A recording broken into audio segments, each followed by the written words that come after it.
नमस्कार, मैं हूं अक्षय बिदुआ और आप देख रहे हैं एनआईएस। आपका स्वागत है हमारी इस खास पेशकश में।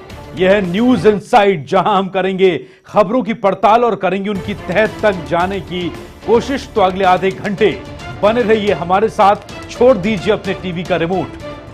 न्यूज इनसाइड में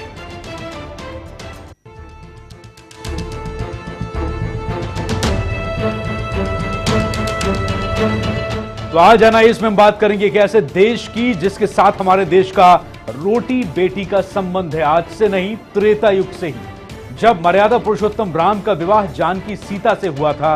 एक ऐसा देश जो अपने अस्तित्व में आने के बाद से ही कभी भी परतंत्र नहीं हुआ, कभी गुलाम नहीं हुआ। एक ऐसा देश जहां 21वीं सदी के पहले दशक तक राजशाही जारी रही। एक ऐसा देश जिसके लिए भारतीय सेना में अलग से बटालियन का गठन किया गया।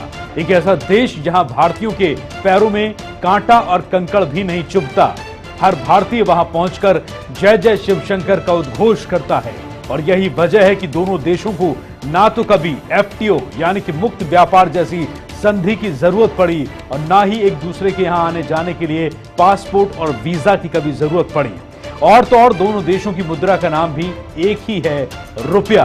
और दोनों देश एक ही टाइम जोन में भी आते हैं। और शायद यही वजह है कि उस देश की 1/3 जनसंख्या भारतीय मूल की है। थोड़े बहुत उतार चढ़ाव और तनाव को अगर छोड़ दें तो अब तक दोनों देशों के संबंध इतने खराब कभी नहीं हुए, स्थिति संवेदनहीनता के स्तर पर पहुंच जाए। हम बात कर रहे हैं नेपाल की, वहां के राजनीतिक हालात की, हमारे देश के साथ उनके संबंधों की, जो इस साल की शुरुआत से ही जबरदस्त बदलाव की दिशा में बढ़ रहे हैं। करीब 65 साल बाद वहां की संविधान सभा के बनाए गए पहले संविधान से दोनों देशों के बीच आरोप प्रत्यारोप का दौर क्या शुरू हुआ। नेपाल ने अपने यहां बसे भारतीय मूल के लोगों को कई अधिकारों से वंचित कर दिया, जिसके बाद आंदोलन का एक ऐसा दौर वहां शुरू हो गया कि उसके खत्म होने के आसार फिलहाल नजर नहीं आ रहे। आइए पहले इस रिपोर्ट को देख लेते हैं और समझने की कोशिश करते हैं कि दोनों देशों का संबंध अभी किस दौर में चल रहा है। 2/3 जनसंख्या भारतीय मूल की, 90% व्यापार भारत से, सुख दुख का साथी भारत, और 20 सितंबर से सब कुछ बदल जाता है। जब नेपाल में सालों से चली आ रही अपने संविधान की मांग के बाद देश का पहला संविधान लागू हो जाता है। ये नेपाल का पहला संविधान है जिसे संविधान सभा ने तैयार किया है। 20वीं सदी के आखिर में राजशाही के समापन के बाद से ही नेपाल इस कोशिश में था। हालांकि यहाँ चुनाव भी हो रहे थे, प्रधानमंत्री और राष्ट्रपति का चयन भी हो रहा था, लेकिन राजनीतिक स्थिरता नहीं आ पा रही थी। कभी माओवादी हावी होते तो कभी नेपाली कांग्रेस। इन सब के बीच यहाँ के मूल निवासी और मधेशियों के बीच तनाव भी बढ़ने लगा था, क्योंकि उन्हें इस बात का एहसास हो चुका था कि उन्हें नए संविधान में बहुत ज्यादा अधिकार नहीं दिए जा रहे। इसी दौरान नेपाल के आंतरिक तनाव को दूर करने को लेकर भारत की तरफ से सहयोग करने के संकेत क्या दिए गए। नेपाल फट पड़ा। नेपाल में भारत का भारतीय हस्तक्षेप का विरोध होने लगा। जवाब में भारतीय मूल के मधेशियों ने मोर्चा खोल दिया। इसी बीच नेपाल में आए विनाशकारी भूकंप के बाद जब भारत ने वहां राहत बचाव का मोर्चा संभाल लिया तो तनाव में काफी हद तक कमी आई। लेकिन हालात सामान्य होते ही एक बार फिर संविधान सभा ने अपना काम शुरू किया। तो भारत ने नेपाल से गुजारिश की, संविधान सभा में देश के सभी वर्गों का प्रतिनिधित्व मिले, संविधान में सभी वर्गों को बराबर का अधिकार मिले। लेकिन नेपाल को भारत की ये नसीहत शायद रास नहीं आई। उसने न केवल भारत के सुझाए गए बिंदुओं को नजरअंदाज किया, बल्कि भारतीय मूल के मधेशियों और थारू जनजातीय समुदाय के अधिकारों को भी सीमित कर दिया। फिर क्या था? दक्षिणी नेपाल का हिस्सा गृह युद्ध जैसे हालात में पहुंच गया। बावजूद नेपाल के पहले राष्ट्रपति रामवरण यादव ने नेपाल के पहले संविधान को आधिकारिक तौर पर राष्ट्र को समर्पित कर दिया। और तभी से नेपाल में चल रहे आंदोलन का दौर तेज और हिंसक बन गया। भारत के साथ उसके संबंध तनावपूर्ण स्थिति में पहुंच गए। Pankaj Pandey, special desk.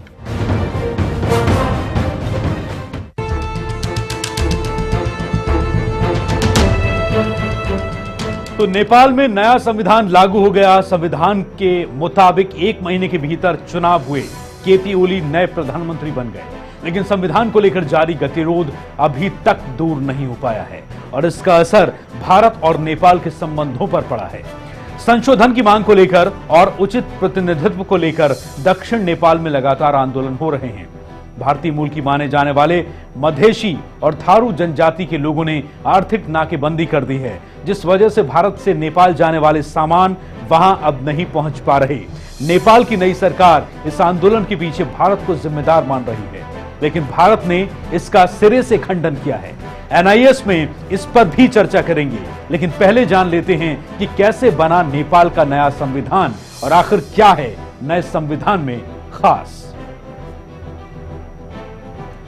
नेपाल के नए संविधान में खास क्या है? 2008 में संविधान सभा बनाकर नए संविधान बनाने की शुरुआत हुई। माओवादियों ने चुनाव जीतकर 65 साल पुराने संविधान के खात्मे का ऐलान कर दिया।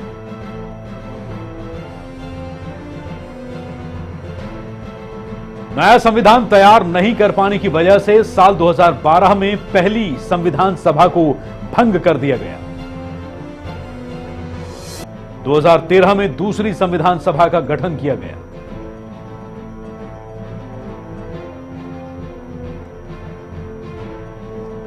बीस सितंबर 2015 को नेपाल के पहले राष्ट्रपति रामवरण यादव ने नए संविधान को राष्ट्र के नाम समर्पित किया। संविधान सभा में कुल सदस्यों की संख्या 598 थी।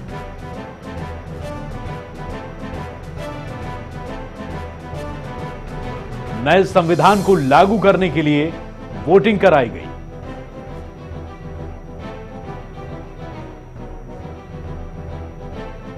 $507 वोट नए संविधान के समर्थन में आए।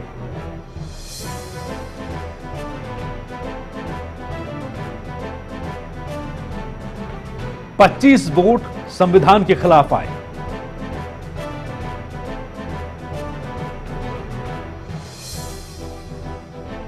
छियासठ सदस्य संविधान सभा में गैर मौजूद रहे।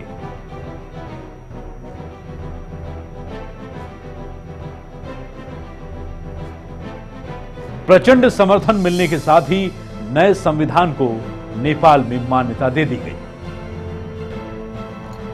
और 20 सितंबर को नेपाल में नया संविधान लागू हो गया।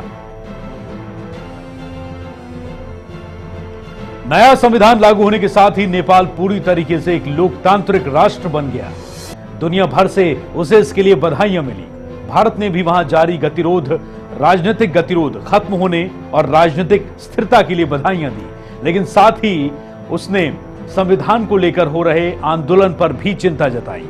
भारत ने सलाह दी कि नेपाल अपने सभी नागरिकों को उचित प्रतिनिधित्व दे, उचित राजनीतिक अधिकार दे, लेकिन नेपाल ने दो टूक कह दिया कि भारत को अब नेपाल की आंतरिक राजनीति से दूर रहना चाहिए, क्योंकि नेपाल अब एक लोकतंत्र है और उसकी भी अपनी संप्रभुता है। बहरहाल आइए जान लेते हैं कि नेपाल के नए संविधान में खास क्या है और इसके लागू होने के बाद नेपाल में बदलाव क्या आ गया है।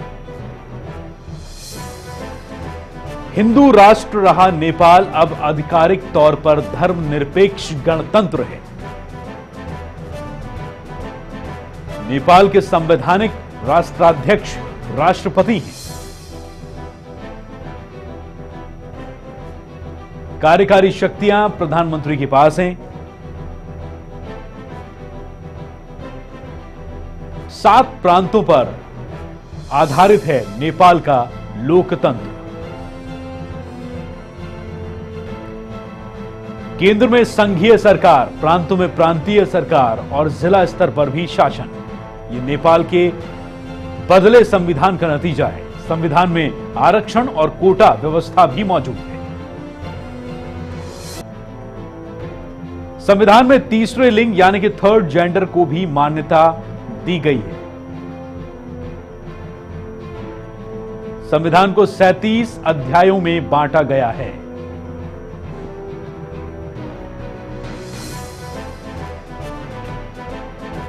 संसद 2 सदनों वाली जबकि विधानसभा 1 सदन वाली है।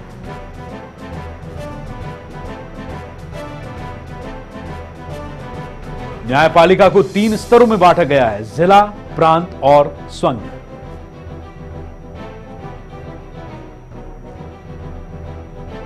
मधेशियों, थारू जनजाति और अल्पसंख्यकों के लिए अलग से आयोग बनाया गया है। ये जनजातियां हैं। तो नेपाल का अपना संविधान बना। संविधान के मुताबिक चुने हुए केपी शर्मा ओली यानी खड्रक प्रसाद शर्मा ओली नेपाल के 38वें प्रधानमंत्री बने। भारत ने इन तमाम प्रतिक्रियाओं का स्वागत किया।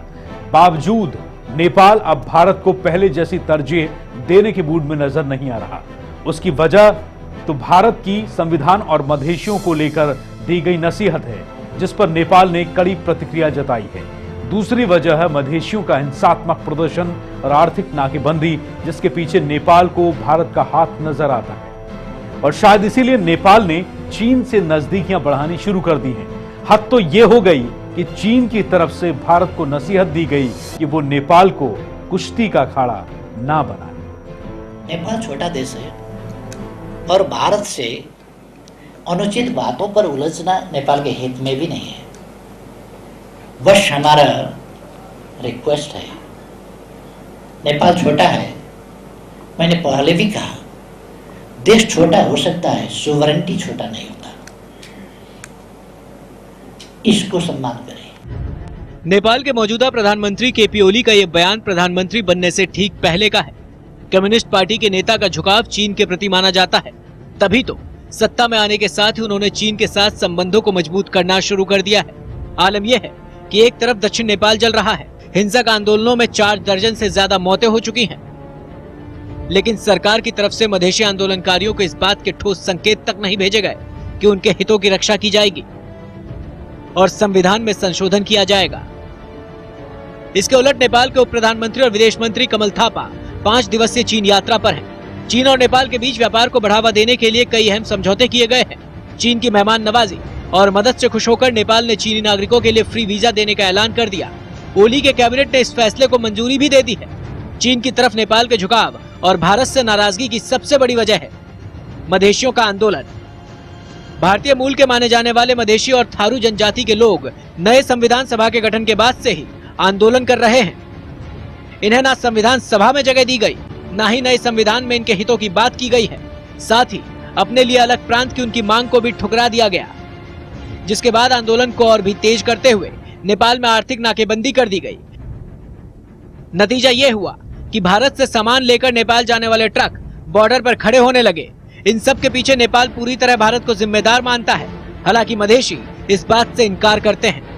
हमारा जो जनसंख्या है, मधेश का जो जनसंख्या है 51%, इस संशोधन के द्वारा राष्ट्रीय विधायिका यानी संसद में उसका प्रतिनिधित्व सुनिश्चित होने की कोई उम्मीद नहीं है। तो जाहिर है कि ऐसे स्थिति में हम आंदोलन को नहीं रोक सकते हैं। जहां तक विषय रहा कि भारतीय नाकाबंदी, ये भारत की नाकाबंदी है नहीं। ये नाकाबंदी तो मधेशी जनता ने किया है और ये नाकाबंदी जब तक मधेशी जनता की इच्छा अनुकूल का संविधान संशोधन नहीं होगा तब तक खुलना मुश्किल है। हाँ, ये सत्य है कि भारत के फ्रेंडली दृष्टिकोण इस पर रहा है, लेकिन ये नाकाबंदी मधेशी जनता का है। भारत की तरफ से हर स्तर पर नेपाल को समझाने की कोशिश की जा रही है कि इन आंदोलनों के पीछे भारत का कहीं से भी कुछ भी हाथ नहीं है। यह आंदोलन आपके अपने लोग कर रहे हैं, लेकिन नेपाल भारत की एक भी सुनने को तैयार नहीं। उसने भारत का साथ छोड़ चीन का हाथ थामने का मन बना लिया है। हाल फिलहाल में नेपाल की तरफ से उठाए गए कदम को देखकर तो यही लगता है। Bureau report.